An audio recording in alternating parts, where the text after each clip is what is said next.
Many people say that people become softer with age. Well, they don't know me.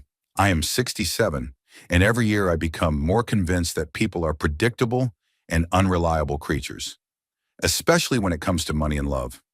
I moved to Palm Desert 5 years ago after selling the construction company I had built over nearly 40 years. I wouldn't say it was my dream, a cozy bungalow overlooking the desert, where most of my neighbors are retirees like me, but it's quiet, dry, and no one bothers me. My wife Beverly died 8 years ago, and I saw no point in staying in the big house in Phoenix, where every corner reminded me of her. This morning began as usual. Sunrise in the desert is a special sight, even for a cynic like me. The purple-pink sky gradually faded to a dull blue until the sun turned it into a scorching white void. I sat on the porch with a cup of black coffee and watched my elderly neighbor Elaine walk her fat pug. She waved at me and I nodded, forcing a smile. No one expects more from me. My phone vibrated on the table, a message from Noel, my only son. "Hey Dad, how are you doing?" "Peyton and I were thinking of coming over for the weekend," I snorted. His Peyton and I always sounded fake, as if he was trying to convince himself, not me, that they were a happy couple. Noel is 39. He inherited my tall stature and Beverly's chestnut hair, but he didn't inherit my personality at all. Too soft, too trusting. I'd spent my whole life trying to toughen him up, prepare him for the real world, but to no avail. He grew up to be a kind person, thanks to his mother, but kind people often become easy targets, especially for people like Peyton Ellington. I remember the day he brought her to our house. Still that big house in Phoenix. A thin blonde with sharp features and eyes that only smiled when she looked at Noel. For everyone else, there was only cold assessment. I recognized that look instantly. It's how people look when they're always calculating what they can get from others. Beverly was already sick at the time, but even she noticed something was wrong. "Erwin," she said to me that night, "that girl doesn't love our boy." But Noel was enchanted, and I knew that any warnings from me would only push him away. 6 months later, they announced their engagement. A year later, they were married in a modest ceremony where Peyton managed to look both like a modest bride and a princess who had descended to mere mortals. Beverly was no longer with us by then. I watched my son gaze adoringly at his bride and saw in her eyes only the reflection of wedding gifts and a new surname. When Noel asked my advice about a joint bank account, I tried to be diplomatic. "Son, maybe you should wait. Get to know each other better in marriage." He laughed. "Dad, we're not in your generation. Peyton is my wife. We are one family." His naivety was almost touching. Almost. I leaned back in my chair and took a sip of my cold coffee. Their marriage had lasted 5 years, longer than I had expected. But in recent months, I had noticed signs of a storm brewing. Noel called less often. When we did meet, he seemed tense, and Peyton seemed distracted. She often checked her phone and found excuses to leave early. Classic signs. During their last visit a month ago, I noticed her whispering something into her phone while standing in the backyard. When she saw me, she abruptly ended the conversation and put on a fake smile. "Just a colleague from work, a scheduling issue," she explained. I nodded, pretending to believe her. That same evening, when Noel went to the store to buy wine, I asked her directly, "Peyton, is everything okay with you and Noel?" She flinched but quickly pulled herself together. "Of course, Erwin. Why do you ask?" "I'm just concerned about my son. He seems tense. Just a lot of work." "You know how responsible he is." Her eyes avoided mine. "He takes after you." The last part was an obvious lie. Noel had never been like me, neither in appearance nor in character. I was calculating, always prepared for the worst. He was a dreamer who believed in the best. I built my company knowing that no one would lend a hand if you fell. He built his life on trust and honesty, believing that everyone around him was the same. The next day, I called an old acquaintance, Lenny Trout, a private investigator I had once worked with on company matters. We hadn't spoken in 10 years, but he answered as if we had seen each other yesterday. "Erwin Hope? What the hell, old man? I thought you'd been sipping cocktails on some beach for years." "I prefer the desert and whiskey, Lenny. I need your help." I explained the situation, trying to sound like a concerned father rather than a paranoid man. "You want me to keep an eye on your daughter-in-law?" There was no judgment in his voice, only professional interest. Just to make sure my fears are unfounded. Lenny whistled. That's going to cost you, especially if you have to go to Phoenix. Money's no object, I replied. Discretion is important. For the next 2 weeks, I received dry reports from him. Peyton worked as an administrator at an expensive cosmetic clinic, and her schedule was usually predictable. But twice a week, she had a 2-hour break, which she spent not at the cafe across the street, as she told her colleagues, but at a boutique hotel 2 blocks from the clinic. On the 14th day of surveillance, Lenny sent photos. Peyton was entering the hotel with a tall, dark-haired man. In the next photos, they were leaving. She was fixing her hair. He was kissing her on the cheek before they went their separate ways. His name is Reuben Kincaid, Lenny reported. He's a financial advisor who works with several of the clinic's clients. Divorced, no children, has a gambling problem. Do you want me to dig deeper? I thought about it. Part of me wanted to call Noel immediately and tell him everything. But I knew my son. He would either not believe me or forgive her. Neither would solve the problem. No, I had to do something else. Dig deeper, I replied, and keep an eye on her financial activity. I have a suspicion that suspicion was confirmed a week later when Lenny reported that Peyton had started transferring small amounts to a new account opened in her maiden name. Individually, the transfers were inconspicuous, but together they added up to a decent amount. Classic preparation for an escape. What about Kincaid, I asked. Oh, he's an interesting guy, Lenny chuckled. He's only been living under the name Reuben Kincaid for the last 3 years. Before that, he was known as Richard Kowalski.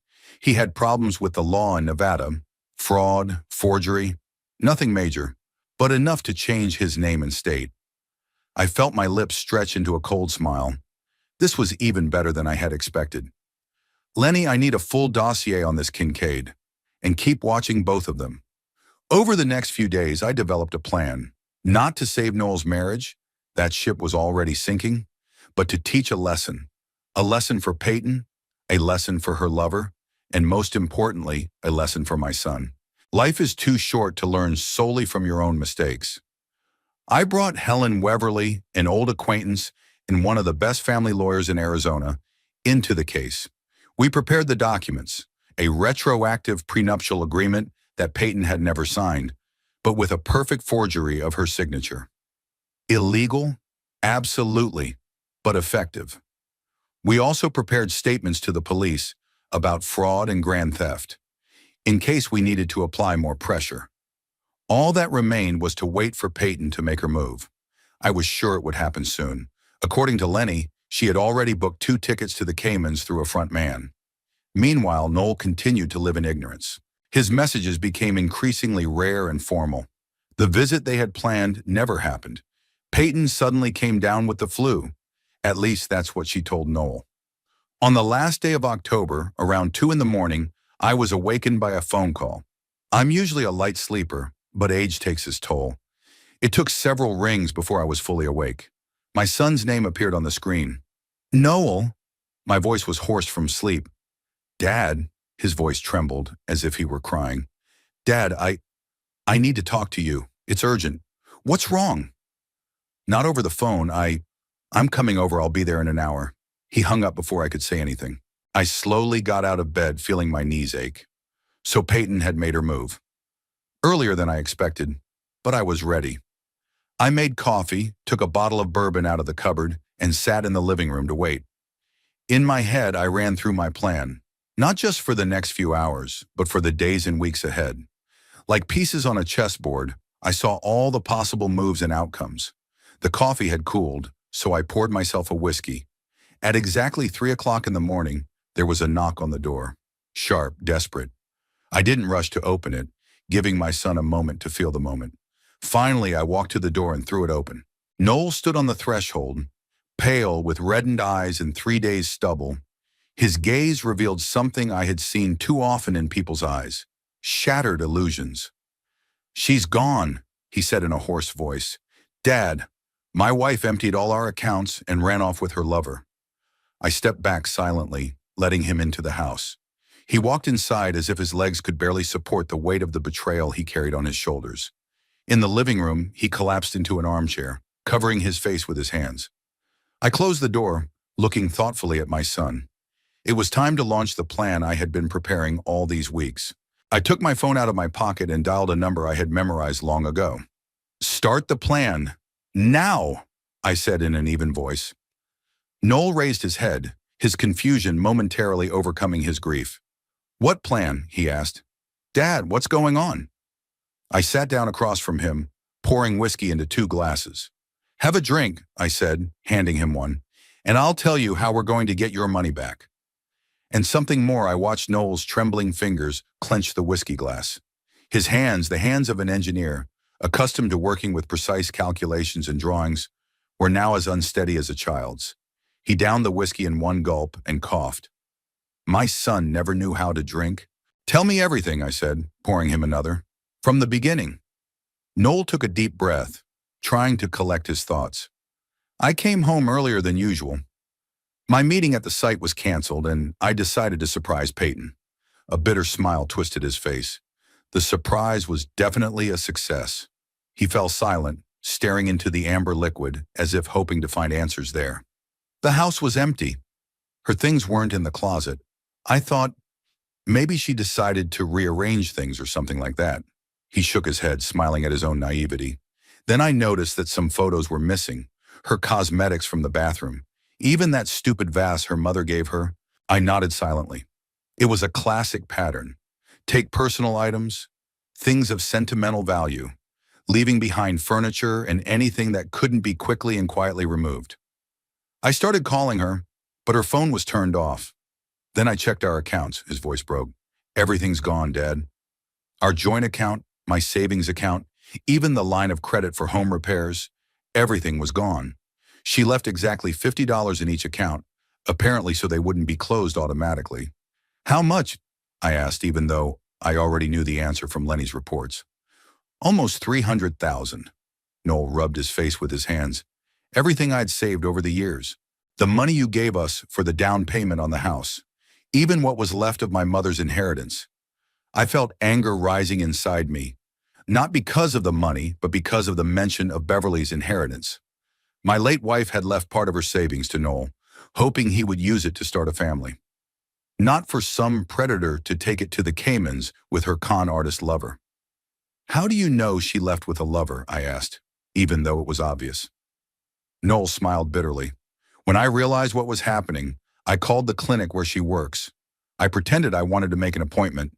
The administrator said Peyton had taken 2 weeks off. Then I went to see Darlene, her best friend." I snorted skeptically. I'd seen this Darlene a couple of times. She was just as calculating as Peyton. "And of course, she didn't know anything?"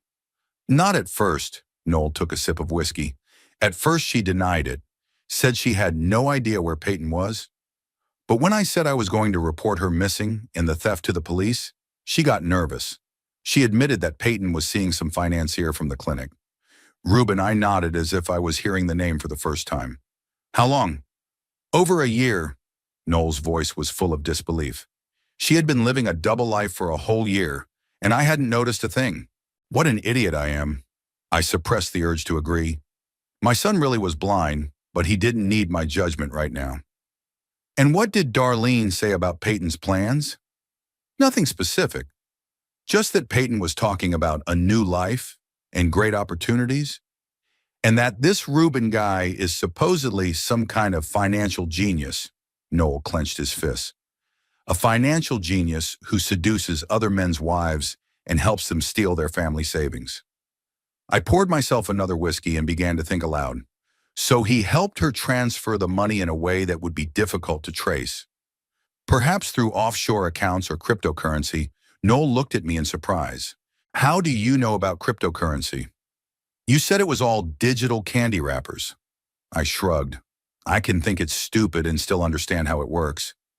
Just business instinct. In fact, it wasn't instinct. 2 weeks ago, Lenny reported that Peyton and Reuben had converted some of the stolen money into bitcoins through a shady exchange in Las Vegas. The rest they transferred through shell companies to the Cayman Islands, a favorite scheme of scammers like Kincaid. I leaned back in my chair, watching my son. The pain on his face was mixed with anger, confusion, and something else. Shame. I knew that feeling. Shame not only from betrayal, but also from my own blindness. from the realization that you had been used, and you had allowed it to happen. You're not an idiot, Noel, I finally said. Just trusting, like your mother. At the mention of Beverly, his eyes filled with tears. Mom would have seen right through her, wouldn't she? She always saw people for who they really were. I nodded, remembering how Beverly had disliked Peyton from the first moment she saw her. Irwin, that girl is cold as ice, despite all her smiles. She looks at our boy like he's an ATM. Beverly was right, as always. Your mother warned me about Peyton, I admitted, even before your wedding. Noel looked up. And you kept quiet? All these years. I shrugged. What would you have done if I had told you? You were in love, blinded by her. I would have listened. No, you wouldn't, I shook my head. You would have decided that I was just a grumpy old man who didn't want to see you happy, or that I was against your choice simply because she wasn't like your mother. Noel wanted to argue, but then he softened, acknowledging that I was right. Yeah, you're probably right. I was so sure that she... He didn't finish his sentence, turning away toward the window. Dawn was breaking outside. The first rays of the desert sun painted the sky a pale pink. A new day and a new life for my son, whether he wanted it or not. I remembered how I first suspected that something was wrong with Peyton. It was in the 3rd year of their marriage during a family dinner in honor of Noel's birthday. Peyton received a message, glanced at her phone, and her face changed for a moment. Not a smile or a frown. No, something more intimate, like a secret known only to her and the sender. She excused herself and left to respond to a colleague. When she returned, her cheeks were slightly pink and her eyes were shining. Classic signs of a woman talking to someone other than a colleague. At the time, I dismissed my suspicions. After all, my son was 37, a grown man capable of dealing with his own wife. Or so I told myself. But then other signs appeared. Peyton began to stay late at work more often. She started spending weekends with friends at the spa or shopping. New clothes, new hairstyle, new perfume. The classic preparation for entering the dating market, even though she was already married. I began to notice financial irregularities as well. During one of my visits, Noel mentioned that they were now spending more on restaurants and clothes. Peyton says we need to treat ourselves sometimes. We work so hard, he explained with the smile of someone who sees no problem. But my suspicions were finally confirmed 3 months ago, when I arrived unannounced. Peyton opened the door in a silk robe, her hair disheveled, clearly not expecting guests. There were 2 glasses of wine on the coffee table. When I asked about the second glass, she unconvincingly explained that she had been video chatting with a friend and they were virtually drinking together. Complete nonsense. That same evening, when Noel drove me back to the hotel, I made the decision to hire Lenny. Dad? Noel's voice pulled me out of my memories. You said you knew how to get my money back. What did you mean? I looked closely at my son. Despite his age, at that moment he seemed like a child to me. Confused, seeking protection. But sometimes protecting means making someone stronger. Noel, what I'm about to say may seem strange, but I ask you to hear me out before you jump to conclusions.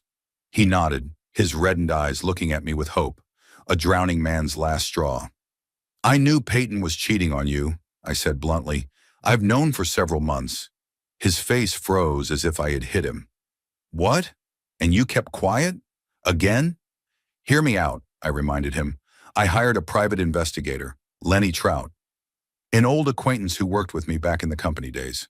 He followed Peyton, recorded her meetings with this Rubin guy, gathered information. Noel jumped up, knocking over his glass. You spied on my wife? On my family? What right did you have? Sit down. My voice became cold and commanding, the tone I used when I ran the company through difficult times. Sit down and listen to the end. Surprisingly, he obeyed. Maybe it was a habit from childhood, or maybe he just didn't have the strength to resist. I wasn't just following her. I was gathering evidence. Photos, recordings, financial reports. Everything that might be useful if it goes to court, I paused, and I gathered information about her lover. This Reuben Kincaid isn't who he says he is. Interest flashed in Noel's eyes. What do you mean? His real name is Richard Kowalski. 3 years ago, he changed his name and moved from Nevada, where he had problems with the law. Fraud, forgery, nothing major, but enough to ruin his reputation as a financial genius. Noel listened with his mouth open. But how? Why? Why did I do all this? I smiled faintly. Because I'm your father. And I always have a plan in case something goes wrong. Always I stood up and walked over to the bookcase, taking out a thin folder. Here are copies of everything Lenny collected. The originals are in a safe place. Here is the evidence of their connection, financial fraud, Kincaid's past, enough to take them to court or to the police. Noel took the folder with trembling hands and began to look through its contents. His face changed with every page. Disbelief gave way to anger, then shock, and finally something I rarely saw in my son, cold determination. They went to Maui with my money, he said, looking at the photos of Peyton and Ruben on the beach. Last year when she said she was going to a cosmetology seminar. I nodded. That vacation was one of the first red flags Lenny noticed. And here, Noel turned the page, receipts for jewelry purchases. $4,000? She said her earrings cost $300, fake diamonds. Real diamonds, I confirmed. A gift from Kincaid for their relationship anniversary. Noel continued leafing through the file, his face growing increasingly grim. And you knew all along. You were preparing. I wasn't sure she would decide to run away with the money, I admitted. I hoped I was wrong, but it's always better to be prepared for the worst.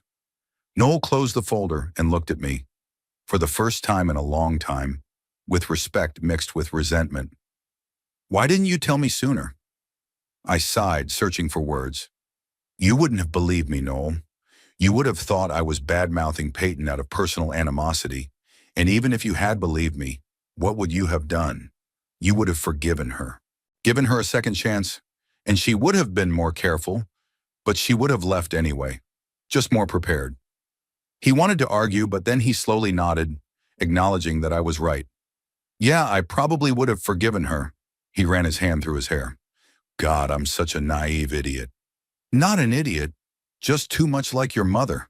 I sat back down in the chair. Beverly always saw the best in people too, even when it wasn't there. And you always prepare for the worst, Noel remarked. And I'm usually right, I shrugged, especially when it comes to money and relationships. We were silent for a moment. Outside the window, dawn had broken, and the sun began to flood the room with its merciless desert light. So what now? Noel finally asked. Do we go to court? To the police? I shook my head. Courts are long, expensive, and public. And the police, well, they'll do everything they can, but when the money's already in the Caymans, the chances of getting it back through official channels are practically zero. Then what? His voice sounded desperate. Have I just lost everything? The house I'm still paying off? My savings? Even my mother's inheritance? I didn't say we weren't going to do anything, I interrupted him. I said we weren't going to go through official channels. At least not right away. Noel tensed up. What are you planning? I smiled. Not warmly, but the way I smiled when closing a difficult deal or beating a competitor. Remember when I said, start the plan on the phone? I've been working on this plan for the last few weeks. Ever since Lenny told me that Peyton and Kincaid had booked tickets to the Cayman Islands.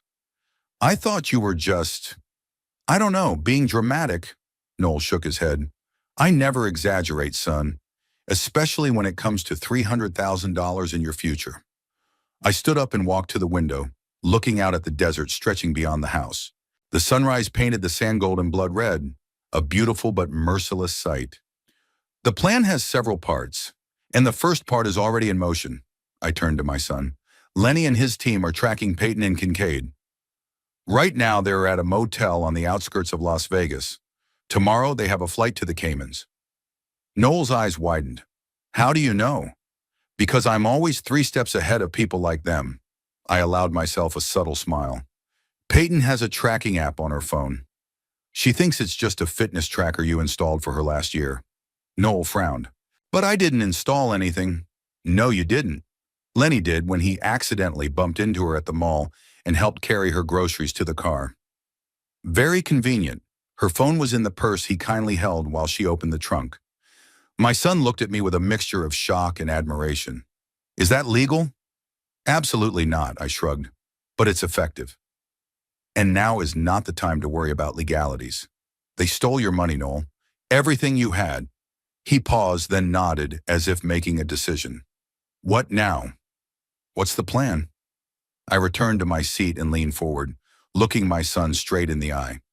We're going to Las Vegas. Today. Right now, I paused. And we're getting your money back. Every last cent. How? His voice was doubtful. They won't just give it back. No, they won't, I agreed. But we have something they don't. What? I smiled coldly and confidently. Leverage, son. Very serious leverage. We left Palm Desert in my old Cadillac an hour after our conversation. Noel wanted to take his car, but I insisted on mine. First, my Cadillac, though old, was more reliable than his Japanese compact. Second, I wanted to drive myself. Controlling the situation starts with controlling the vehicle. And third, there were things in the trunk of my car that might come in handy. The desert stretched out endlessly outside the window, ruthless and beautiful at the same time. Noel sat staring into space, lost in his thoughts. I didn't disturb him. Everyone has their own way of coming to terms with betrayal, and he needed to go through it on his own. Finally, when we got on the highway, I broke the silence. Call your boss. Tell him you're taking a few days off. Family circumstances. Noel flinched, as if awakening from a trance. Do you think it will take that long? Better to have a buffer than to have to explain why you disappeared without warning, I replied, keeping my eyes on the road. And turn off your regular phone. Use this one. I handed him a simple push-button phone. One of those old models that are difficult to track and last longer than modern smartphones. Why? He asked, turning the phone over in his hands, puzzled. Because your smartphone can be tracked.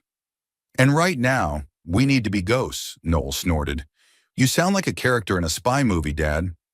I sound like a man who has spent 40 years in business and knows that sometimes you have to act outside the textbook, I replied. Call him. He obeyed. The conversation with his boss was short and awkward. Noel had never been good at lying. But in this case, his confusion and dejection worked in our favor. He really sounded like a man facing a family crisis. After the call, Noel turned off his smartphone and put it in the glove compartment. Then he turned to me. Now tell me more about the plan. What exactly are we going to do? I took my eyes off the road for a moment to look at him. In my son's eyes, I saw determination mixed with uncertainty. He was ready to follow me, but he didn't understand where we were going. Typical Noel, he always needed a map and directions. First, we'll meet with Lenny in Las Vegas. He'll give us the latest information on Peyton and Kincaid's whereabouts, as well as some documents. I paused. Then we'll find them and conduct negotiations. Negotiations? Noel's voice was doubtful. What can we offer them? They've already taken all my money. Not everything in this world is measured in money, son. I allowed myself a subtle smile. Sometimes people need freedom, or a clean reputation, or no problems with the law. Are you going to blackmail them? Now there was surprise mixed with disapproval in his voice. I prefer the term leverage, I corrected him. And yes, we use everything we have. Kincaid is a crook with a criminal past. One call to the police, and his new life will be over.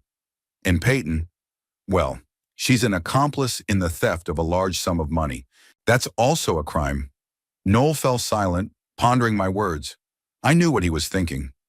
All his life he had tried to do the right thing, to play by the rules, and now his father was asking him to act outside the law. It's illegal, he finally said. So was what they did to you, I countered. Sometimes you have to choose between legality and justice. Noel fell silent again. I didn't press him. Everyone has to decide for themselves where their moral boundaries lie. Half an hour later, my phone rang. It was Lenny. I put it on speaker. Erwin, Lenny's voice sounded tense. There's been a change of plan. The Lovebirds have decided not to wait until tomorrow. They're leaving the motel in an hour. Looks like they booked an earlier flight. I gripped the steering wheel tighter. Where are they headed? Las Vegas Airport. Flight at 5:30 p.m. to Miami, then on to the Caymans. I looked at my watch, 11 a.m. We had less time than I had expected. We won't make it, I said. Meet us at the motel. We'll intercept them before they leave. It's risky, Lenny replied. This is a public place. There are witnesses. We'll think of something, I said. We'll be there in 2 hours. Keep your eyes on them. I hung up and looked at Noel. Plans have changed. We'll have to move faster. He nodded, and I noticed how his face had changed. Determination had replaced doubt. Maybe there was more of me in him than I thought. I pressed the gas pedal, and the Cadillac surged forward, cutting through the desert air. A confrontation awaited us, and I wanted to be fully prepared for it. On the way, I told Noel more about what Lenny had learned during his surveillance. Peyton and Kincaid had been seeing each other for 14 months, much longer than Noel had thought. Their romance began at the clinic where Peyton worked. Kincaid, as a financial advisor, often visited the clinic to advise some of the doctors on investment matters. At some point, he began to pay special attention to the administrator, Peyton. A classic scheme for seducing a married woman, I explained as we sped down the highway. Noel listened with a stony face. And she fell for it easily? I shrugged. According to Lenny's observations, she was more than ready. Kincaid simply gave her what she was missing: thrill, a sense of risk, and of course the attention of a man who seemed to her to be a successful financier. I gave her everything she wanted, Noel said hollowly. Except the adrenaline rush of the forbidden, I remarked. Some women need that more than stability and honesty. About 6 months into the affair, Kincaid started mentioning opportunities abroad, places where money could be invested with greater returns and lower taxes. The hints became more and more transparent until he finally offered Peyton a new life: escape, money, an exotic island. And she agreed so easily, Noel asked. Just to leave everything. Leave me? Not right away, I shook my head. Lenny intercepted several of their messages. She hesitated for almost a month. She talked about feeling guilty, but Kincaid was persistent. And in the end, she agreed. Noel smiled bitterly. How generous of her, a whole month of hesitation. What about the money? Noel asked after a pause. How did they manage to empty the account so quickly? It was a planned operation, I explained. Over the past 2 months, Peyton gradually gained access to all your accounts. Remember you mentioned that the bank called about changing your password? Noel nodded. She said it was her, that she had accidentally tried to log into the app and forgotten her password. And you believed her, he said, not as a question but as a statement of fact. Of course I believed her. She's my wife. Was my wife, he grimaced. So she methodically collected all the necessary data. And yesterday, while you were at work, she made a series of transfers. Some to cryptocurrency wallets, some to accounts of shell companies in the Cayman Islands. Accounts that Kincaid had set up. And they can't be traced. Noel's voice was filled with despair. It's difficult, but not impossible, I smiled, especially when you have a friend like Lenny who used to work in financial intelligence. We entered the suburbs of Las Vegas. Cheap motels, gas stations, and diners lined the road. A dreary landscape for those who couldn't afford the glitz of the central casinos. My phone vibrated. A message from Lenny. Sand Dune Motel, room 23. Still here, hurry up. 10 minutes later, we pulled up to a shabby 2-story building with a neon sign. The parking lot was half empty. A few beat-up cars and one brand-new Lexus that clearly stood out from the rest. That's their car, I nodded toward the Lexus. Rented, judging by the sticker. I parked in the far corner of the lot. Lenny approached us from the shade of the awning opposite, a stocky man in a worn leather jacket with receding hair and piercing eyes. Irwin? He nodded briefly to me, then turned to Noel. You must be the son. My condolences on your situation. Noel nodded, not knowing what to say. Lenny turned to me. They're still packing. Kincaid came out 10 minutes ago, loading suitcases into the car. Then he came back to the room. Did you talk to them? I asked. No, Lenny shook his head, but I planted a bug in their car while Kincaid was in the room, and I accidentally punctured a tire. Very discreet, slow air leak, I smiled. Lenny had always been resourceful. Excellent. That means we have a little time. Noel shifted nervously from foot to foot. So what now? Are we just going to knock on the door? Exactly, I nodded. But first, let's get ready. I opened the trunk of the Cadillac and took out a small briefcase. Inside were 3 sets of documents that I had prepared with the help of Helen Waverly. A fake prenuptial agreement with Peyton's signature, a police report of fraud, documents about Kincaid's criminal past. These are our trump card, I said, showing the documents to Noel. We'll give them a choice. Either they return the money and we part ways amicably, or these documents are sent to the appropriate authorities. What if they don't agree? Noel asked. They will, I said confidently. Kincaid won't want to go back to prison, and Peyton values his reputation too much to risk a scandal. I turned to Lenny. Are you with us? He shook his head. I'd rather stay here and cover your backs. If something goes wrong, I'll be your backup plan. Are you ready? I asked Noel. He took a deep breath and nodded. I'm ready. We headed for room 23. I could feel Noel tensing with every step. His fists were clenched, his jaw muscles twitching. I put my hand on his shoulder. Stay calm. Anger is a bad advisor in negotiations. I knocked on the door. 3 confident knocks. There was a commotion inside, then muffled voices. The door opened slightly and Peyton's face appeared in the crack. Her eyes widened in shock. Noel? Her voice trembled. Then she noticed me. Erwin, what are you doing here? We came to talk, Peyton, I said calmly, about the money you took. And your companion. I don't understand what you're talking about. She tried to close the door, but I blocked it with my foot. I think you do. And I think we'd better discuss this inside. Without witnesses, a man appeared behind her. Tall, dark-haired, with that particular self-assurance in his posture that con artists have. What's going on, honey? He asked, then saw us. Who's that? That's my husband, Peyton replied quietly, and his father. Kincaid, for that was who he was, froze for a moment. Then his face took on a professionally polite expression. Look, I don't know what Peyton has told you, but this is just a business trip, he began. Stop it, Reuben, Peyton interrupted him. They know. We know much more than you think, Mr. Kowalski, I added, deliberately using his real surname. Now he turned pale too. After a moment's hesitation, Kincaid stepped back into the room, letting us in. The room was small and shabby, with a double bed covered with half-packed suitcases. On the nightstand was an open bottle of champagne and 2 glasses. They were celebrating their successful escape. Noel looked at Peyton as if he were seeing her for the first time. Why? Was all he could say. Peyton lowered her eyes, unable to meet his gaze. Noel, she faltered. It's hard to explain. Try. His voice was colder than I had ever heard it. She looked up and I saw not remorse, but irritation in her eyes. You want the truth? Fine, I'm tired, Noel. Tired of predictability. Of every day being the same as the last. Of your correctness, she practically spat out the last word. You never take risks, never do anything spontaneous. Noel looked as if he had been slapped. I saw his hands clench into fists. And that's why you stole my money? My mother's money.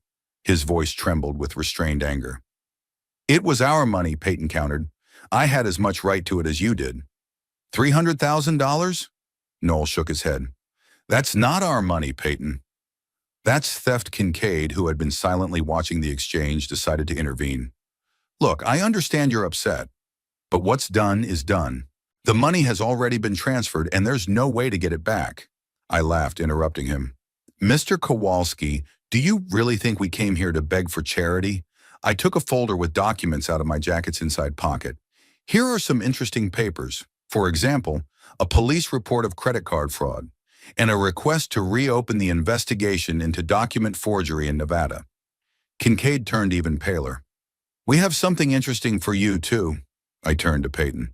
For example, this prenuptial agreement with your signature, dated the day of your wedding. According to it, in the event of infidelity, you are not entitled to any property. I never signed that, Peyton protested. Really? I raised an eyebrow.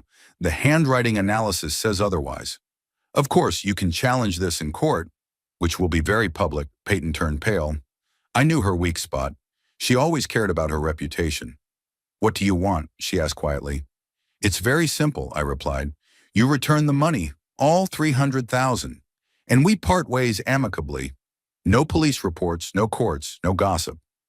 Kincaid and Peyton exchanged glances. I could see the options running through their minds. What if we refuse? Kincaid finally asked, trying to maintain what little dignity he had left. Then in an hour, these documents will be in the hands of the police, I replied calmly. Noel, who had been listening silently until then, suddenly took a step forward, his face contorted with anger. You! He pointed his finger at Peyton. You destroyed everything we had. 5 years. For 5 years I believed you, trusted you. He turned sharply to Kincaid and, before anyone could react, punched him square in the jaw. Kincaid flew backward, crashing into the wall, and slid to the floor, clutching his face. Noel! Peyton cried, rushing to Kincaid. I grabbed my son by the shoulder, pulling him back. Enough! This won't help. Noel was breathing heavily, his eyes burning with rage. That bastard stole my wife, my money, my life. And he'll pay for it, I said firmly, but not like this. We sat in a cafe across the street from the Sand Dune Motel. We chose a table in the corner, away from the windows. Privacy was more important than the view in this case. Kincaid and Peyton sat across from us, like naughty children in front of their strict parents. Only this was no child's misdemeanor. The theft of $300,000 was a serious offense. After the incident in the room, I insisted on a change of scenery. The motel room was too cramped, too personal for our negotiations. Besides, I didn't want Noel to lose his temper again. In the cafe, under the gaze of strangers, all the participants in our little drama were forced to maintain a semblance of civility. Lenny sat at the next table pretending to read the newspaper. His role was simple: to observe and intervene if something went wrong.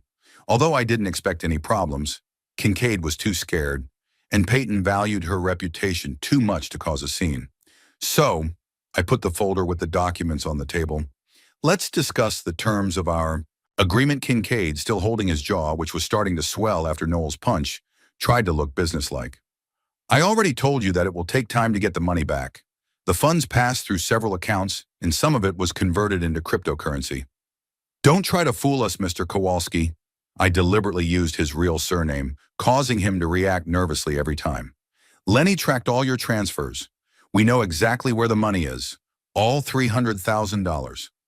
Noel sat silently, staring at his cup of coffee, which he hadn't touched. His anger had subsided a little, but I could see him clenching his fists under the table every time he looked at Peyton.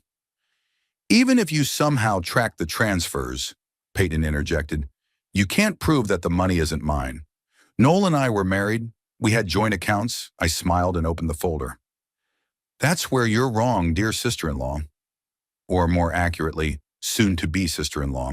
I took the first document out of the folder. Do you recognize your signature? Peyton stared at the paper, frowning. What is this? It's a power of attorney, I explained. You signed it 3 months ago when Noel asked you to sign some papers for the insurance company. Remember? Her face stretched in surprise. But there was something about home insurance. There was, I confirmed. On the first page, and on the second, which you didn't bother to read, was a power of attorney giving Noel the right to act on your behalf in financial matters. I took out the second document, and this is a statement to the bank, signed by you, requesting that all transfers from your accounts be frozen in case of suspicious activity. It's dated yesterday. I never signed, Peyton began, but I interrupted her. Formally, no, but according to the power of attorney, Noel had the right to sign it for you. I paused, which he did, or rather, which Helen Waverly, the lawyer acting on his behalf, did. Peyton turned pale. Kincaid looked as if he had swallowed something sour. That's forgery, Peyton hissed. It's illegal.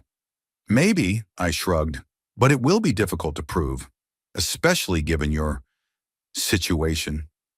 Stolen money, running away with your lover? Who's going to believe you didn't sign those documents voluntarily? I looked at Noel, who finally looked up from his cup. His expression was one of surprise. He didn't know about the power of attorney. Of course he didn't. I hadn't let him in on the details of the plan, fearing that his moral principles might get in the way. What's more, I continued, the banks have already begun the process of revoking the transfers. The money you managed to convert into cryptocurrency is more difficult to trace, but the exchange you used to do so cooperates with the authorities in cases of financial fraud. Kincaid tensed up. Which exchange are you talking about? The one you used to convert $130,000 into bitcoins, I smiled. Lenny is very good at his job, Mr. Kowalski. He tracked every cent. Peyton turned to Kincaid, her face showing confusion. Reuben, you said no one could trace these transfers. And no one could, Kincaid snapped. If your damn father-in-law hadn't hired a private investigator. I watched with satisfaction as the rift in their relationship began to widen. That's exactly what I was counting on. When people join forces for money, they quickly start blaming each other when the money is threatened. We're getting off topic, I remarked. Let's get back to our agreement. You return the money, all $300,000. In exchange, we won't go to the police or disclose certain details of your past, Mr. Kowalski. Kincaid nervously licked his lips. What if I say that some of the money has already been spent? Then you'll compensate for it out of your own pocket, I replied coldly. I know about your accounts at Barclays Bank in the Cayman Islands. There's enough there to cover the shortfall. His eyes widened in shock. How did you? I told you, Lenny is very good at his job. I allowed myself a slight smile. Now let's get down to the details. You will sign an agreement to return the funds.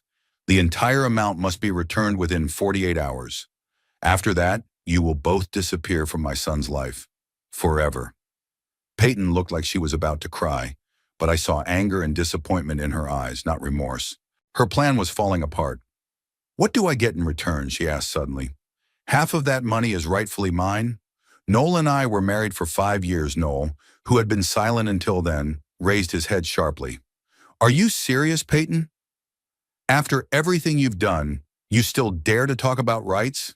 His voice sounded genuinely astonished. I understood his feelings. For someone like Noel, who had always played by the rules, such audacity was incomprehensible. We both know your father is bluffing, Peyton turned to me. This prenuptial agreement is a forgery, and so is the power of attorney.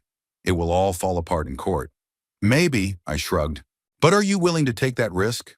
A public scandal, your name in the papers, your reputation ruined, not to mention a possible prison sentence for financial fraud. Peyton hesitated. I knew her weak spot. She always cared about what others thought of her. Status and reputation were more important to her than money. What do I get if I agree? She finally asked. A clean divorce, I replied. No charges, no publicity. You can start a new life somewhere else. Without Noel's money, of course. Kincaid, who had been sitting dejectedly until then, suddenly sat up straight. What if I can offer you something more than just a refund? He looked at me with a calculating gleam in his eyes. Information that could be valuable to you. I raised an eyebrow. What kind of information? About your competitors. Kincaid leaned forward. I've advised several major players in the construction business. I know their weaknesses, their plans, I laughed. Mr. Kowalski, I sold my company 5 years ago. I'm no longer interested in the intrigues of the construction business. But your son is, Kincaid countered. He works in that field, doesn't he? Noel tensed. I don't need dirty secrets to succeed in my work, he said contemptuously. Noble, Kincaid curled his lips, but not very practical. In this world, those who have information win. In this world, those who don't steal from their loved ones win, Noel retorted. I looked at my son in surprise. There was a harshness in his voice that I hadn't noticed before. Perhaps this painful experience was beginning to change him after all. Enough bargaining, I steered the conversation back on track. The terms are not negotiable. You return the money, every last cent. In return, you get freedom from prosecution.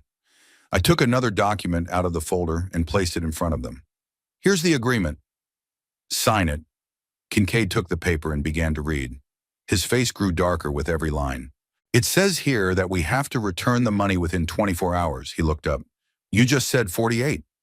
I changed my mind, I replied coldly. 24 hours. Starting now, Peyton looked like she was ready to kill me.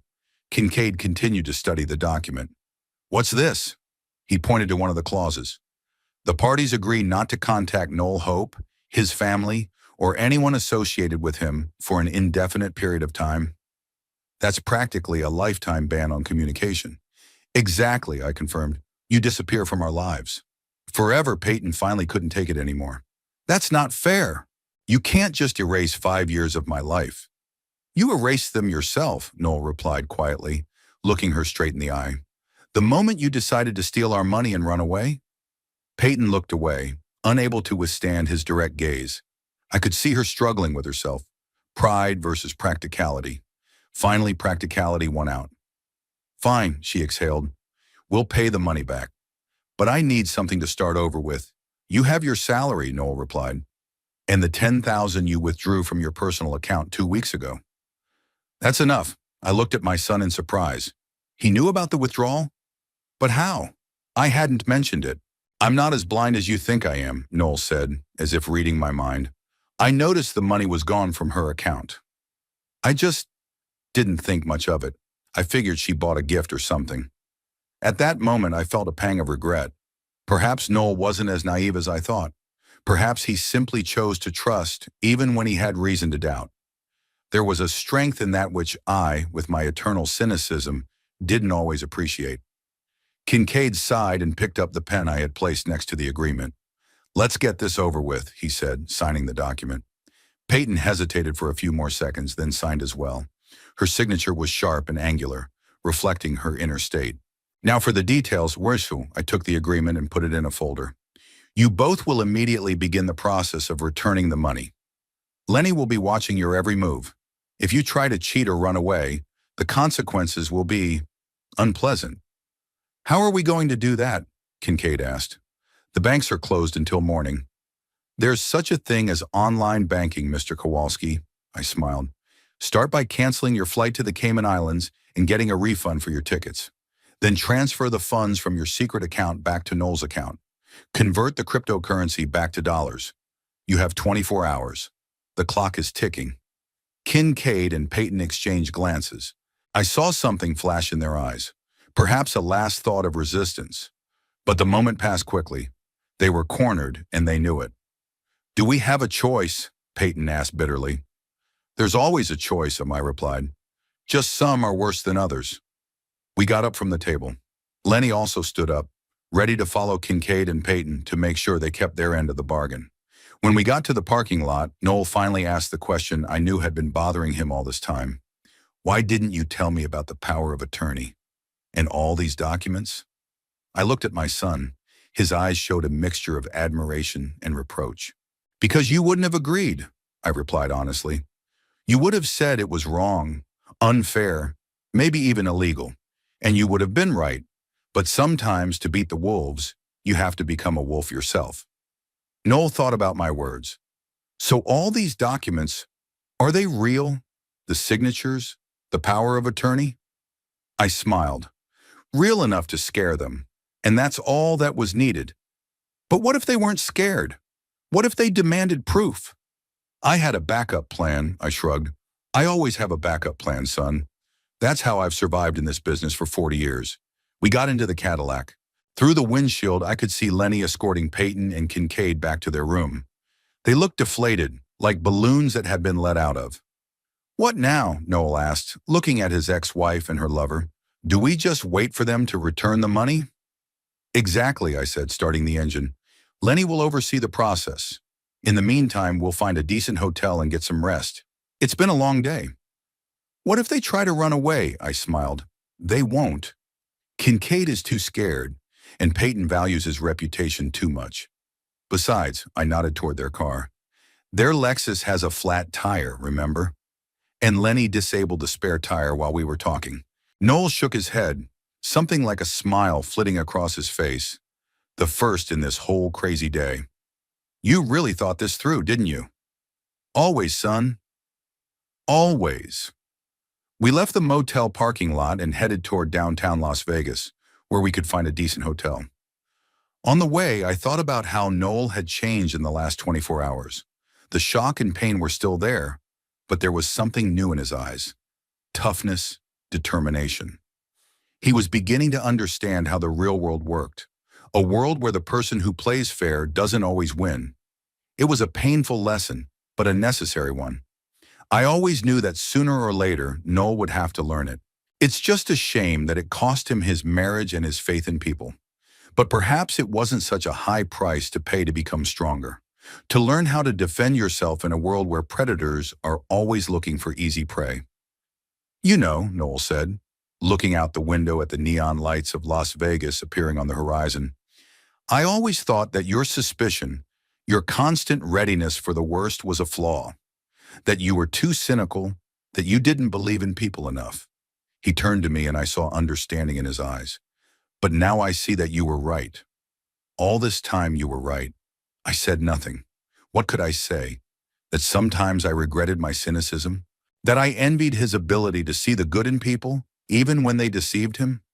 That deep down I wished I were wrong in my gloomy predictions? Instead, I just nodded and focused on the road. Another day of struggle awaited us. For money, for justice, for Noel's future. And I was ready for this struggle as I had been ready my whole life. Because in this world, it's not the strongest or the smartest who survive. It's those who are best prepared. The morning in Las Vegas greeted us with relentless sun and a call from Lenny. We stayed at a decent hotel on the Strip. Not the most expensive, but not one of those where the sheets are changed once a month. I insisted on 2 rooms. Noel needed space to digest everything that had happened. The phone rang at exactly 7 in the morning. I always wake up early, so I had already taken a shower and ordered coffee to the room. "Erwin," Lenny's voice sounded tense. "We have a problem." I was instantly alert. "What is it?" "Our lovebirds tried to escape during the night. They called a taxi to get to the bus station. And I intercepted them." Lenny's voice sounded satisfied. "I noticed them in time and convinced the taxi driver that they were feeling ill and it would be better to cancel the trip. They tried to run off with the money." I began to get annoyed. Did they really think they could cheat us? "Not exactly," Lenny chuckled. "They've already started the process of returning the money, as we agreed. They canceled their tickets to the Caymans and returned about $50,000 to Noel's account. But then apparently they decided it would be better to disappear before it was too late." I sighed deeply. Typical behavior for people like them.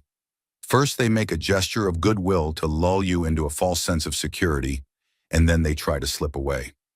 "Where are they now?" "In their room." Under my supervision, Lenny's voice took on a steely tone. I explained that the next attempt to escape would have more serious consequences. "Okay," I glanced at my watch. "We'll be there in an hour. Keep an eye on them." I hung up and headed for Noel's room. I knocked 3 times and, without waiting for a response, entered.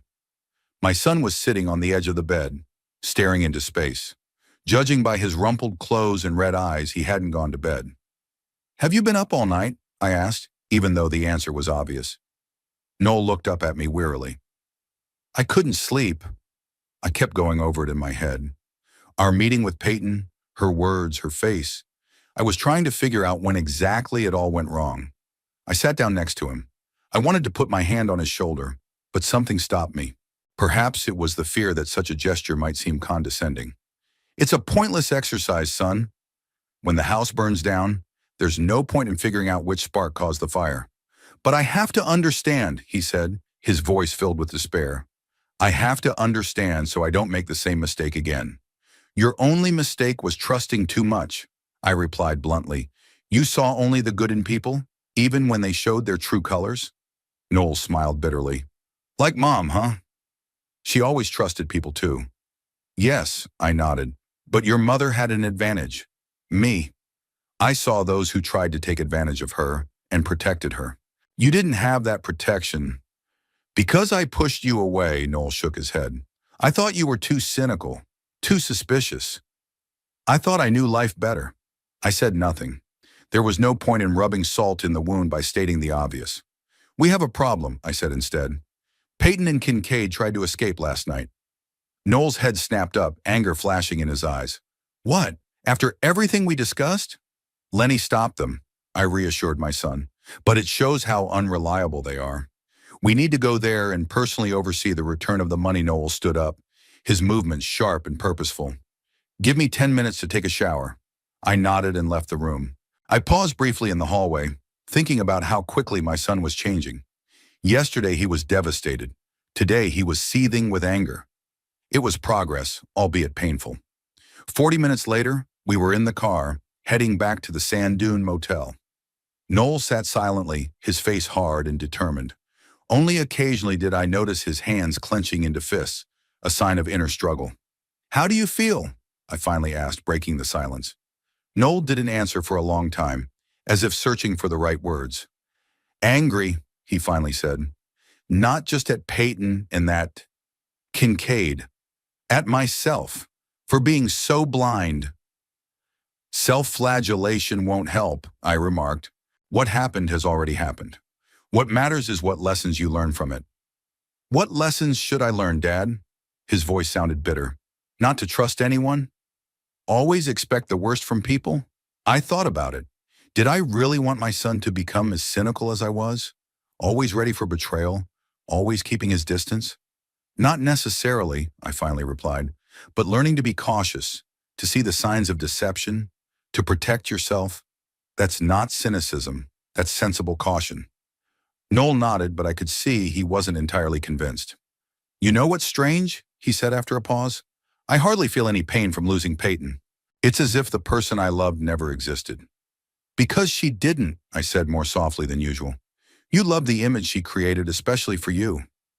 The real Peyton is the one you saw yesterday. Calculating, cold, thinking only of herself. And I didn't notice the difference in 5 years. Noel shook his head. What a fool I was. Not a fool, I objected. Just a man who wanted to believe in the best. There's no shame in that. Noel looked at me in surprise. I rarely said anything so optimistic, but at that moment it seemed important to me that he not completely lose the part of himself that made him like Beverly. The ability to see the good in people, even if it sometimes led to disappointment. We pulled up to the motel and saw Lenny smoking at the entrance to room 23. He nodded to us, threw away his cigarette butt and stamped it out. They're inside, Lenny said when we approached. Not as lively as yesterday, especially after last night's adventure. Did they return any more money? I asked. Yes, they transferred another $100,000 to Noel's account this morning. They're working on returning the cryptocurrency now. It's more complicated and takes time. I nodded and looked at Noel. Ready? He took a deep breath and nodded. We entered the room. Peyton and Kincaid were sitting at a small table by the window, in front of an open laptop. They looked exhausted, with dark circles under their eyes and rumpled clothes. When we entered, Kincaid flinched, and Peyton just glanced at us briefly, then stared back at the laptop screen.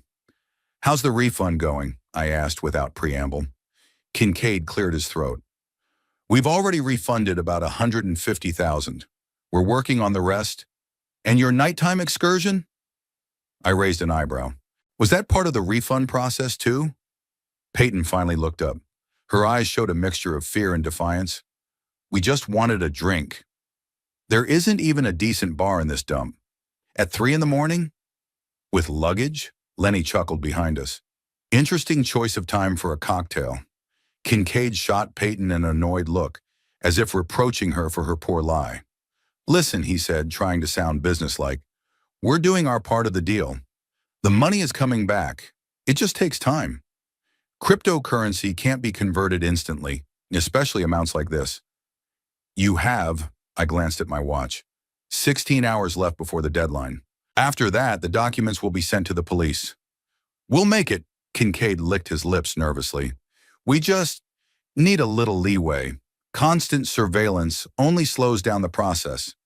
Mr. Kowalski, I smiled without a trace of amusement. After your nighttime escapade, you lost the right to any freedom of action. From now on, your every move will be monitored. Noel, who had been silent until then, suddenly stepped forward and looked at Peyton. Why? He asked quietly. Why did you do it? And don't give me that boring routine again. I want to know the real reason. Peyton looked taken aback. She clearly hadn't expected such a direct question, especially asked in such a calm tone. I already told you. No, Noel interrupted her. You gave me an excuse. Now I want the truth. I deserve that much. Something in his voice, in his direct gaze, silenced her. Then she sighed as if giving in. The truth is, I never wanted what we had, Noel. The house in the suburbs, the neighbors, the weekend barbecues. That life suffocated me. You could have just left, Noel remarked. Get a divorce. Why steal money? Because I wasted 5 years on you, Peyton suddenly snapped. 5 years of pretending, smiling, playing the perfect wife. I deserve compensation. I watched my son's face. Not a muscle moved, though I knew Peyton's words must have cut him like a knife. He was growing stronger right before my eyes. So, our marriage was just a job to you? Noel asked quietly. And 300,000 is your salary?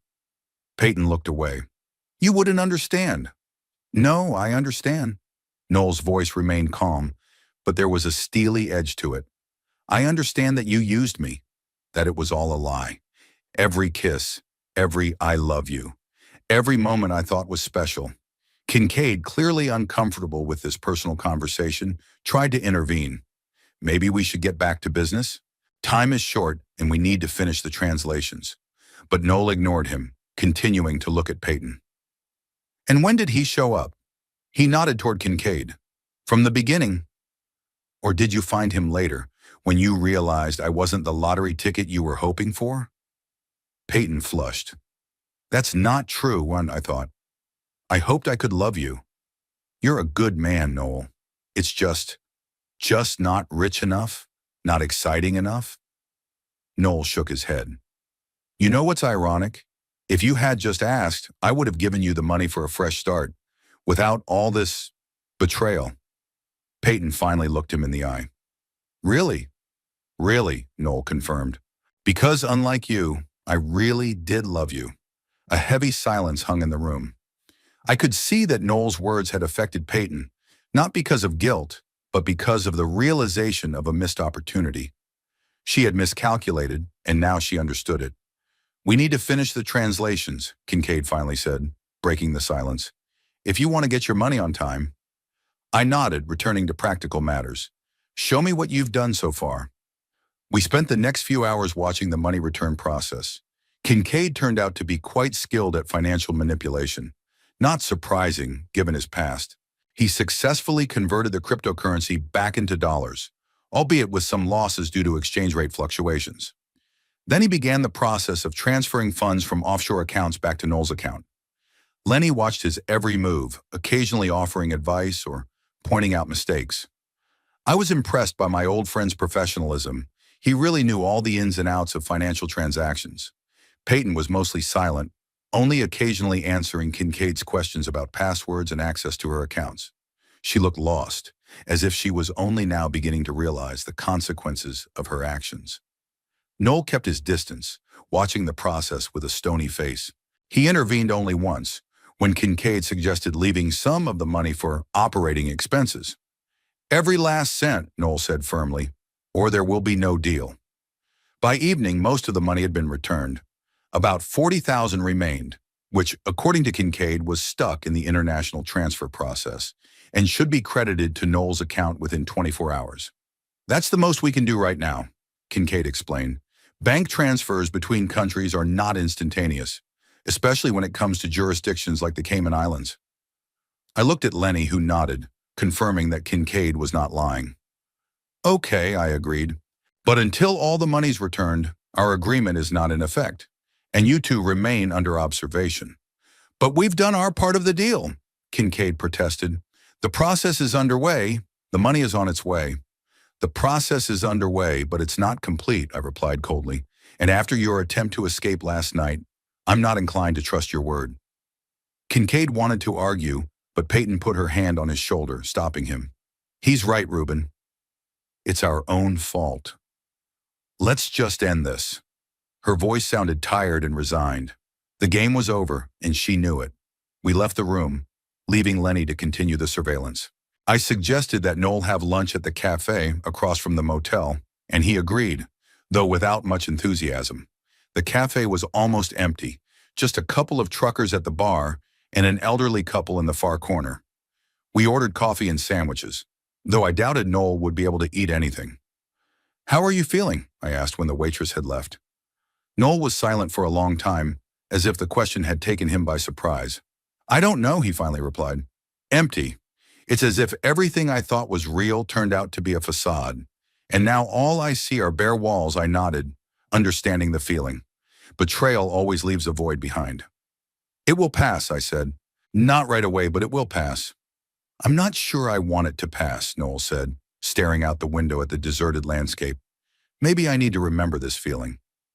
Like a vaccine against future mistakes. In his words, I heard an echo of my own thoughts many years ago, after my first major betrayal in business.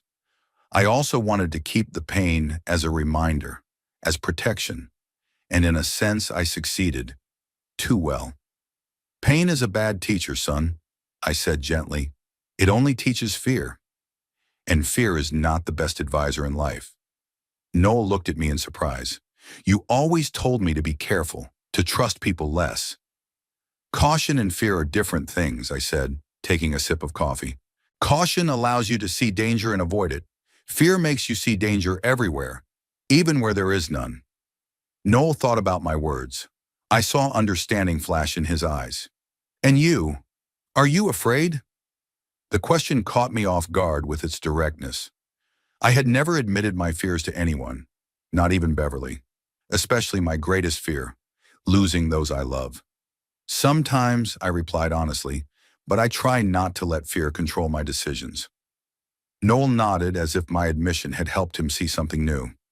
You know, I always thought you weren't afraid of anything, that you always knew what to do. No one always knows, son. I smiled weakly. We're all just trying to make the best decisions based on what we know. How do you know if a decision is right? You don't, I shrugged. You can only weigh the risks, calculate the consequences, and make a choice. And then live with that choice, whatever it may be. The waitress brought our order, but neither Noel nor I touched our food. We were both too engrossed in conversation.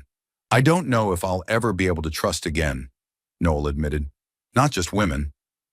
Anyone you will, I was sure of it. Because without trust, life loses its meaning. You'll just learn to trust selectively. And that's a good lesson, albeit a painful one. Do you trust people? Noel asked, looking me in the eye. A few, I replied. Your mother.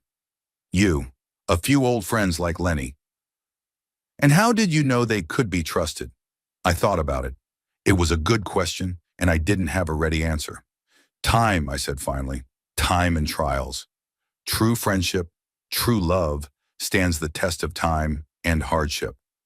Noel nodded, slowly starting to eat a sandwich, as if only now remembering he was hungry.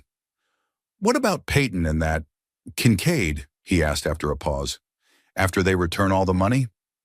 They'll disappear, I shrugged. They'll go somewhere far away from here and start a new life. Without your money, of course. Do you think they'll stay together? I smiled. I doubt it. Relationships built on deception and profit are rarely lasting. Most likely they'll run away as soon as they realize they can't get anything more from each other. Noel nodded thoughtfully. You know, it's strange, but I almost feel sorry for them. Living like that must be very lonely. I looked at my son in surprise. After everything that had happened, he could still feel compassion for those who had hurt him. In that, he was so much like Beverly. You're better than I am, son, I said quietly. And I hope you stay that way, despite this lesson. Noel was embarrassed by my words, but I could see that they touched him. Perhaps for the first time in many years, I expressed direct approval of his qualities rather than criticizing his naivety. After lunch, we returned to the motel. Lenny reported that another $15,000 had been deposited into Noel's account, and the rest should arrive by morning. They're both exhausted, Lenny added, especially her. She seems to be starting to understand what she's lost. She didn't lose it, she threw it away, Noel corrected, and in his voice I heard not bitterness, but simply a statement of fact. We decided that Lenny would stay and watch over Peyton and Kincaid, while Noel and I returned to the hotel. It had been a long day and we both needed some rest. On the way to the hotel, Noel was silent, staring out the window at the lights of the casinos and hotels passing by. Las Vegas was coming to life as evening fell, transforming into a shining mirage in the middle of the desert. We almost got the money back, Noel said finally, but I still feel robbed. Because it's not about the money, I replied. It's about the fact that you lost your faith. In people, in relationships, maybe even in yourself. Noel nodded, acknowledging the truth of my words. How do you live with that? Day by day, I said, more quietly than usual. Allowing yourself to feel the pain, but not letting it dictate your decisions. Learning from the experience, but not letting it make you cynical. How did you do it? Noel asked. After your mother died, how did you cope? The question hit a raw nerve. The truth was I hadn't coped. Not completely. I closed myself off, distanced myself from everyone, even my son. I built walls behind which I hid my pain and fear of new losses. I'm not sure I did, I admitted honestly, but I kept on living. Maybe that's the answer.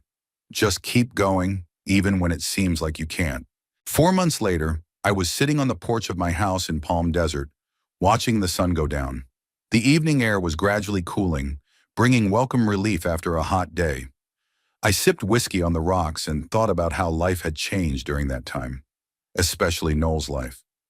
After we returned from Las Vegas, my son spent another week with me.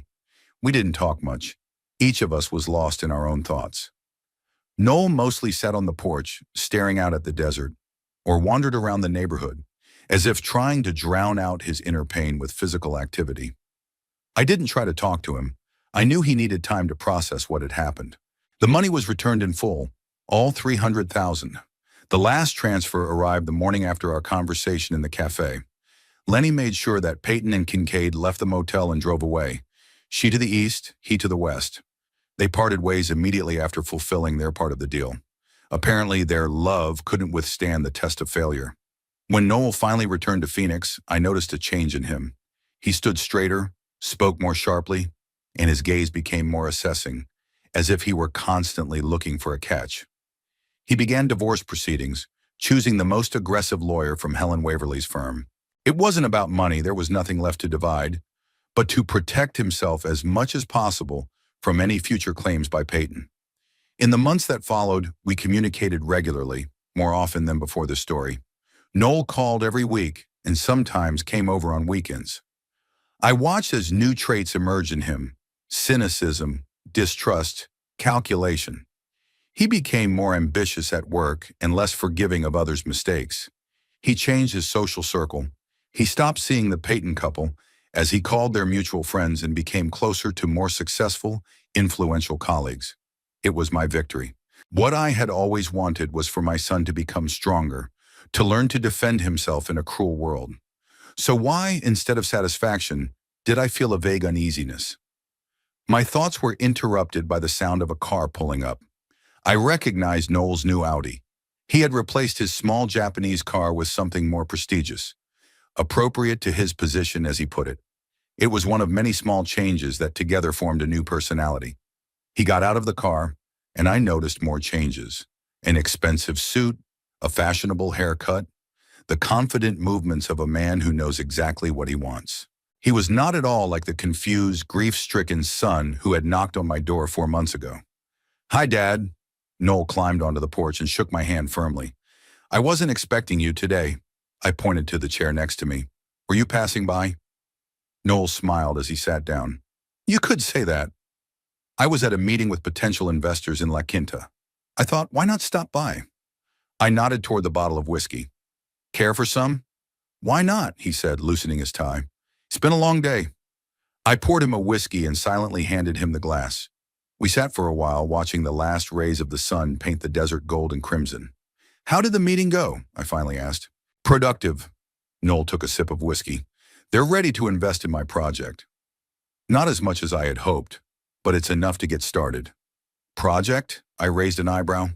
"You didn't tell me about any project." Noel smiled.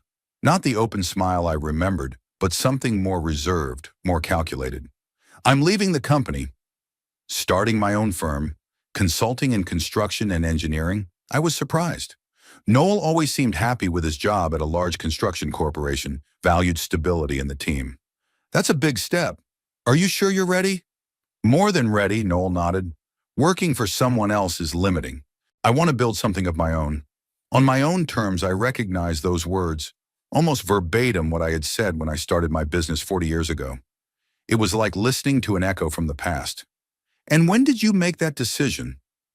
"It was a gradual process," Noel shrugged, "but I made the final decision after the incident with Mitchell." "Mitchell?" "I don't remember him mentioning that name." "My boss," Noel explained. "He made me take the blame for a failed project that he himself had ruined. I could have resisted, but I decided it was a good reason to leave and start my own business. I waited for the right moment, gathered evidence of his incompetence, and used it as leverage to get good references and compensation. I looked closely at my son. 6 months ago, he would have simply swallowed the injustice, or, at best, directly expressed his dissatisfaction. Now he was thinking strategically, calculating his moves, using leverage, just as I had taught him. Sounds ineffective, I said cautiously. Exactly, Noel nodded. I've learned a lot over the past few months, especially after Peyton and I tensed at the mention of her name. Did she try to contact you? Twice. Noel took another sip of whiskey. First, she sent a long letter of apology. Then she tried to call. I didn't answer. Right, I nodded approvingly.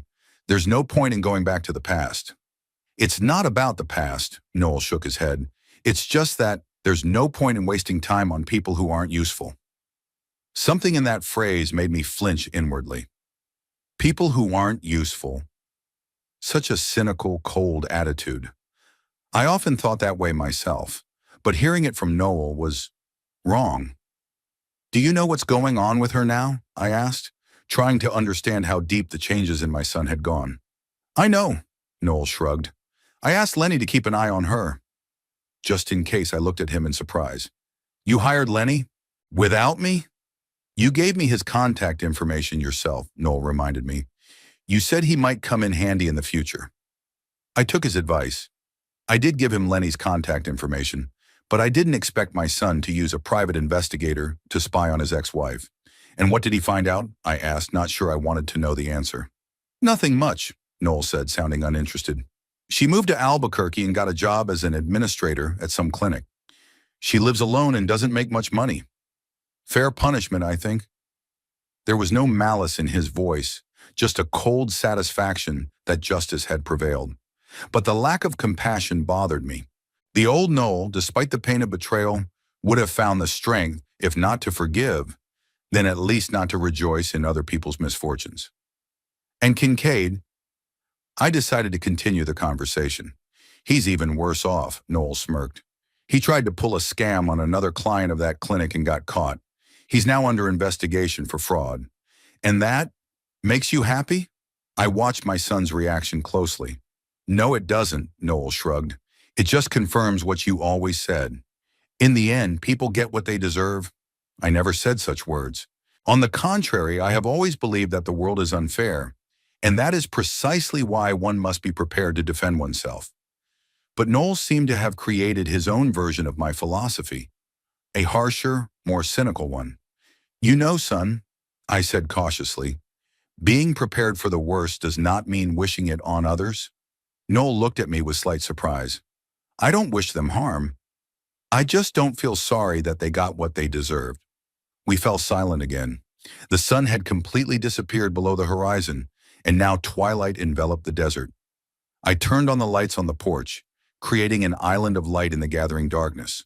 I met someone, Noel said suddenly, changing the subject. A woman?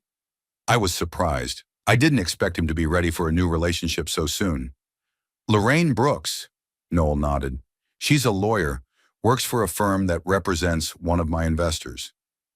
And how long have you been seeing each other? 2 months. Noel took a sip of whiskey. But I'm not rushing into anything. I did a little research on her past, her finances, her connections.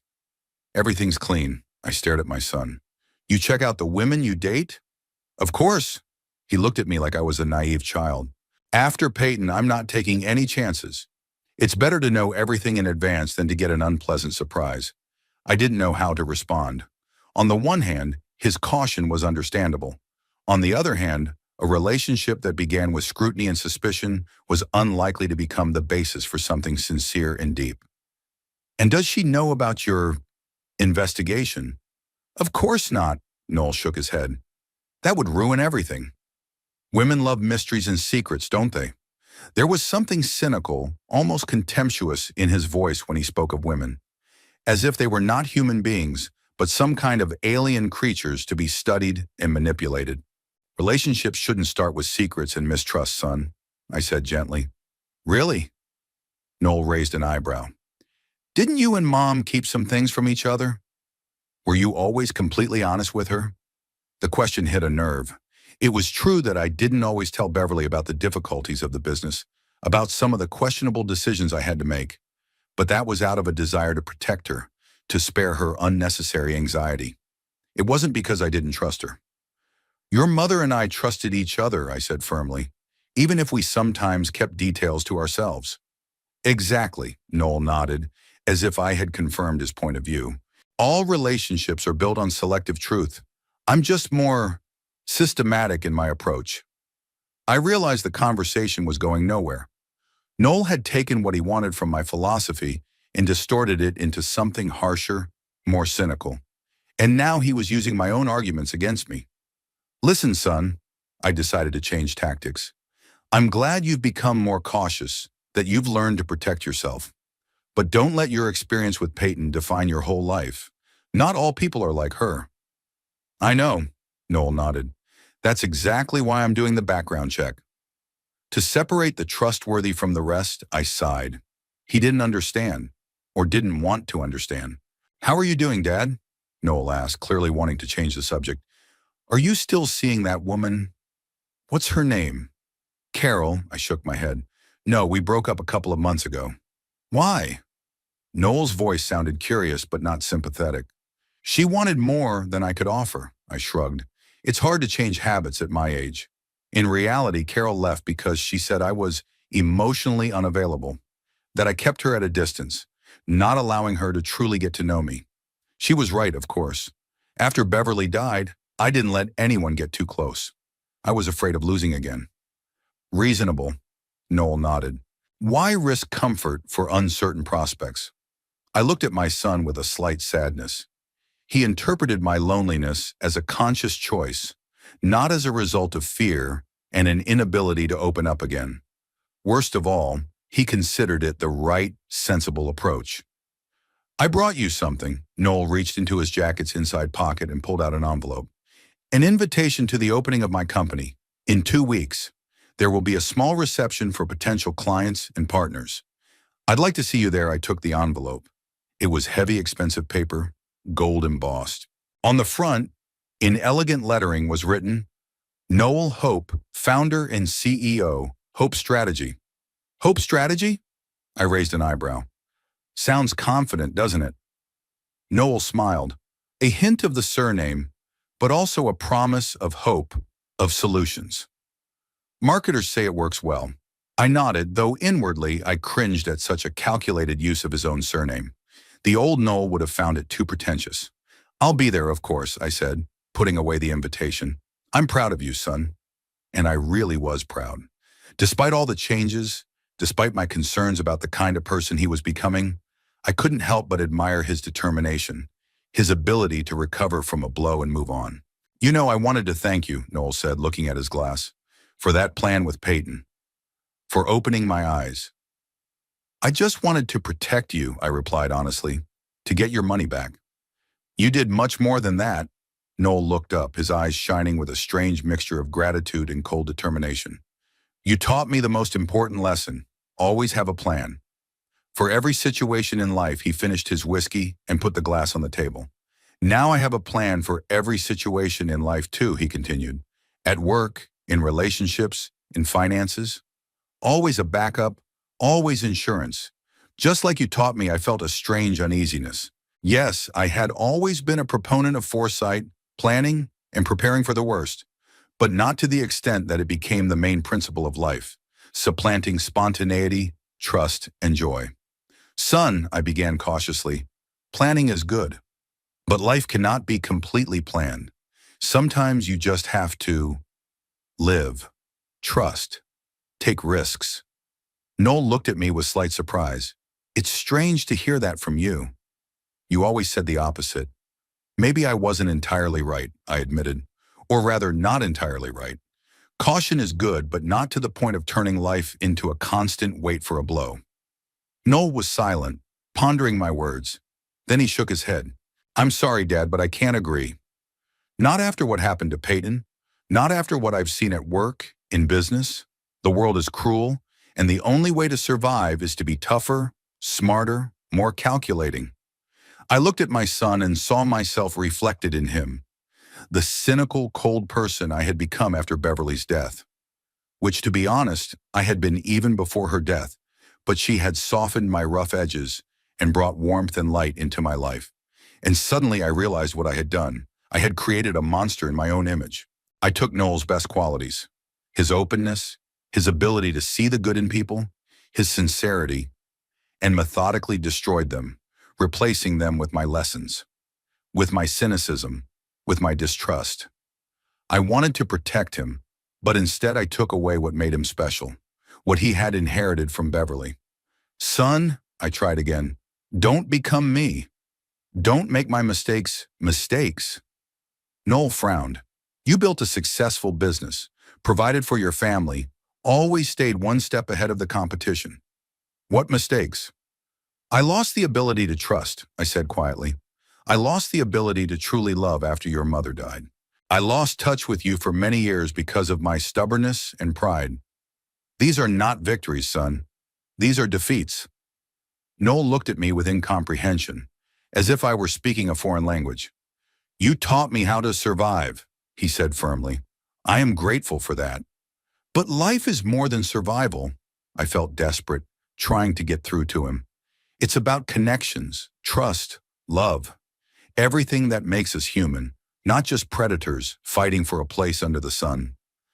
Noel shook his head, and in his eyes I saw not anger or rejection, but something worse, condescending pity. It was as if he were looking at a naive old man who didn't understand the realities of life. I'm sorry, Dad, but I prefer your old lessons, he said softly. They seem more practical to me. He glanced at his watch and stood up. I have to go. I have to get up early tomorrow. Lots to do. I got up too, feeling heavy-hearted. We hugged, formally without any real closeness.